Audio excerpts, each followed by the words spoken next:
In 1994, millions of kids across the country brought home a brand new Spider-Man toy.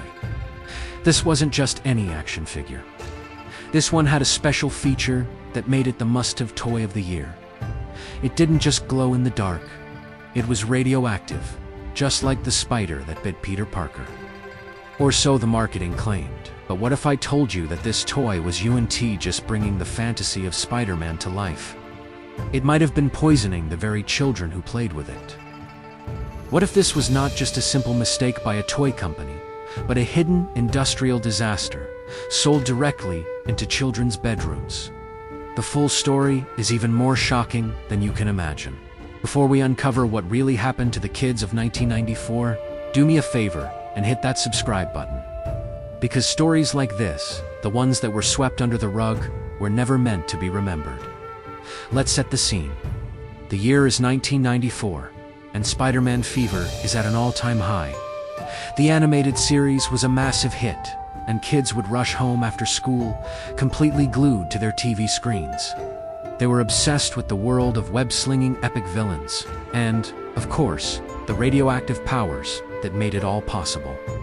And then, the toy companies delivered the ultimate feature: a radioactive glow Spider-Man.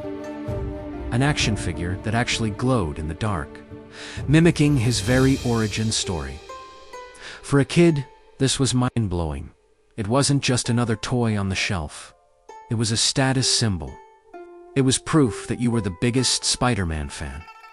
Parents looked at it and saw a piece of harmless plastic, a fun way to keep their kids entertained. But kids, they saw pure magic. Unfortunately, hidden inside that glowing plastic, something was dangerously wrong. The demand for this toy was astronomical, especially with the holiday season fast approaching. To meet this massive, overwhelming demand, manufacturers started cutting corners. Production was rushed. It was outsourced to factories with little to no oversight, and safety regulations were barely an afterthought.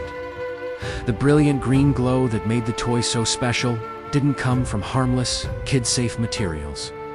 It came from unstable chemical phosphors, which were mixed with a cocktail of heavy metals. We're talking about lead, cadmium, a whole range of toxic compounds. Sealed into a plastic shell designed to be handled, played with, and loved by children. And the worst part? Many of these toys came with small, detachable accessories, glowing web projectiles. Tiny spider tracers. They were perfectly sized to be put in a child's mouth or even accidentally swallowed. If this is already making you feel uneasy, wait until you hear what parents started noticing in their own homes. And hey, while we're on the subject, I'm genuinely curious. Drop a comment down below and let me know.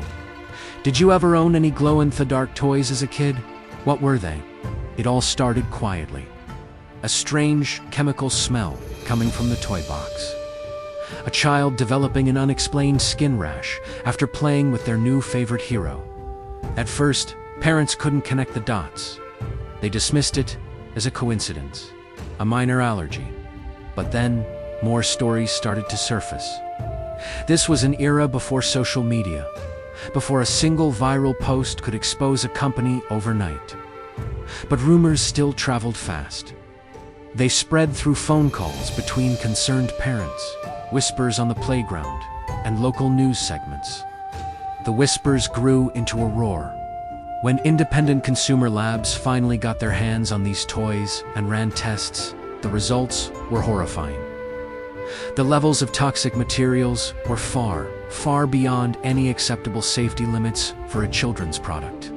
Suddenly, the magical glowing toy wasn't so magical anymore. It was a menace. Then came the widespread panic. It was a tidal wave. Millions of these Spider-Man figures were recalled almost overnight. Retailers scrambled to pull them from the shelves, posting notices on their front doors. Parents panicked, rushing to their kids' rooms, grabbing the toys, and throwing them in the trash. They were terrified of what they had unknowingly brought into their homes, and the companies behind the toys. They went completely silent. While the public saw a swift recall, behind the scenes, a storm of legal battles erupted. Lawsuits were filed. Settlements were quietly reached out of court, often with non-disclosure agreements attached. Tons upon tons of this toxic inventory were supposedly rounded up and destroyed. But here's the unsettling part. Not all of them were. Some slipped through the cracks. They were sold at discount stores, flea markets, or simply forgotten in warehouses, only to resurface years later. Now, let's fast forward to today. These very toys still exist. You can find them on eBay, in the dusty back corners of collector shops, hidden among other vintage treasures. They're sold as nostalgic artifacts from a bygone era, but time has not made them any safer. In fact, it might be the opposite. Chemical breakdown over decades can make the plastics more brittle and the toxic compounds even more unstable and accessible.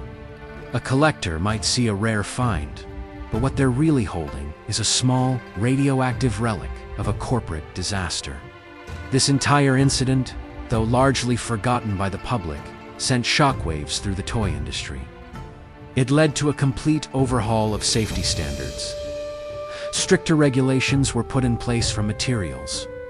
Companies were forced to implement better, more rigorous testing protocols. Because this one, glowing Spider-Man toy proved something truly terrifying, that without constant vigilance, even our greatest heroes can become hazards.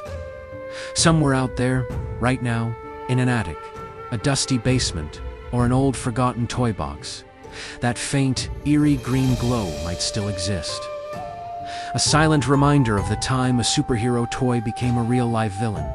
If this story surprised you or opened your eyes, please share it with someone who grew up in the 90s. They might have even owned one of these. And make sure you subscribe to the channel, because the truth behind our most cherished childhood memories isn't always what it seems. Thanks for watching.